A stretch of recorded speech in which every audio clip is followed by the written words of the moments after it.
পৃথিবীটা গোল, তাই এর কোনো শেষ নেই। ভূগোলের এই সাধারণ নিয়মটা যেন নরওয়ের এক চিলতে রাস্তায় গিয়ে হার মেনেছে।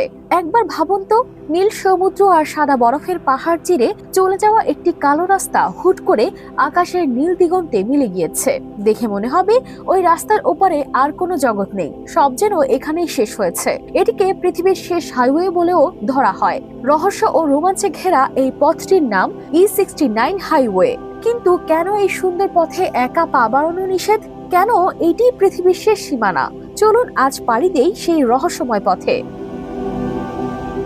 13 কিলোমিটার দীর্ঘ এই অদ্ভুত রাস্তাটি উত্তর মেরুর একদম কোল ঘেঁষে অবস্থিত।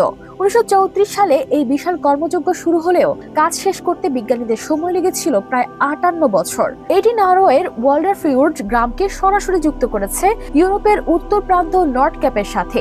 এই পথটি সাধারণ কোনো রাস্তা নয়। সমুদ্রপৃষ্ঠ থেকে প্রায় 212 মিটার গভীরে থাকা 5টি অন্ধকার টানেল পার হয়ে তবেই দেখা মেলে এই স্বপ্নীল হাইওয়ের। তবে এই সৌন্দর্যের আড়ালে লুকিয়ে আছে এক ভয়ঙ্কর রূপ।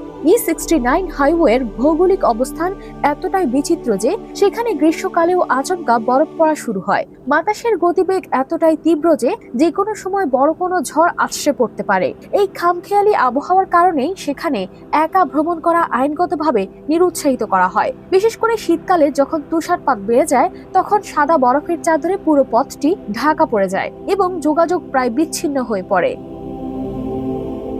যারা জীবনের ঝুঁকি নিয়ে এই পথে পা বাড়ান তারা এক অদ্ভুত নিঃসঙ্গতা আর অপার নিস্তব্ধতা অনুভব করেন। পথের দুপাশে সমুদ্রের নীল জলরাশি আর দিগন্ত বিস্তৃত বরফের স্তূপ তাদের মনে করিয়ে দেয় প্রকৃতির শক্তির কাছে মানুষ কতটা ক্ষুদ্র। এই পথটি কেবল একটি রাস্তা নয়, বরং এটি মানুষের অদম্য সাহসের এক অনন্য প্রতীক।